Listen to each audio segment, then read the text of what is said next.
আমি প্রধানমন্ত্রিত্ব চাই না, আমরা দেশের মানুষের অধিকার চাই। আর যদি একটা গুলি চলে, আর যদি আমার লোকের উপর হত্যা করা হয়, তোমাদের বর কাছে আমার অনুরোধ রইল, প্রত্যেক ঘরে ঘরে দুর্গ করে তোলো। তোমাদের যা কিছু আছে তাই নিয়ে শত্রুর মোকাবেলা করতে হবে,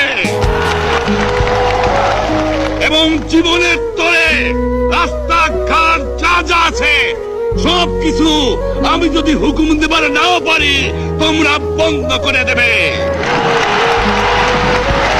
তোমরা আমার ভাই, তোমরা বাড়াকে থাকো, কেউ তোমাদের কিছু বলবে না, কিন্তু আর আমার বুকের পর গুলি চালাবার চেষ্টা করো না, ভালো হবে না। 7 কোটি মানুষকে দাবায় রাখতে পারবো না। আমরা যখন মরতে শিখেছি তখন কেউ আমাদের দবাতে পারবে না। যে পর্যন্ত আমার এই দেশের মুক্তি না হবে, খাজনা ট্যাক্স বন্ধ করে দেওয়া হলো, কেউ দেবে না। তবে আমি অনুরোধ করছি, আপনারা আমাদের ভাই, আপনারা দেশকে একেবারে জাহান্নামে ধ্বংস করে দিয়েন না। জীবনে আর কোনোদিন আপনাদের মুখ দেখা দেখি হবে না।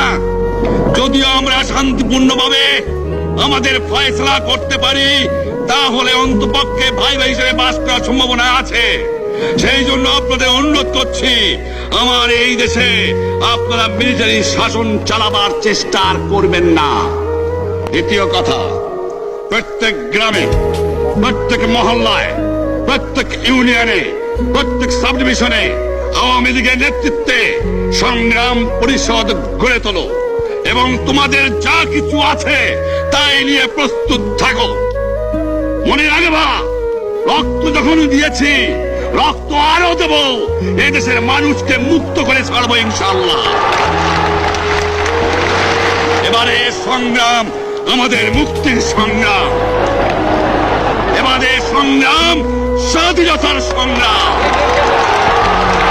আপনারা আমার উপরে বিশ্বাস নিশ্চয়ই রাখেন। জীবনে আমার রক্তের বিনিময়েও আপনাদের সঙ্গে বেইমানি করি নাই। প্রধানমন্ত্রিত্ব দিয়ে আমাকে নিতে পারে নাই, ফাঁসি কাজটা আসামি দিয়ে আমাকে নিতে পারে নাই। যে রক্ত দিয়ে আপনারা আমার একদিন জেলের থেকে বার করে নিয়ে এসেছিলেন, এই রেসকোর্স ময়দানে আমি বলেছিলাম আমার রক্ত দিয়ে আমি রক্তের যে শোধ করবো, মনে আছে? আমি রক্ত তোমার জন্য প্রস্তুত। আমাদের মিটিং এইখানে শেষ। আসসালামু আলাইকুম। জয়।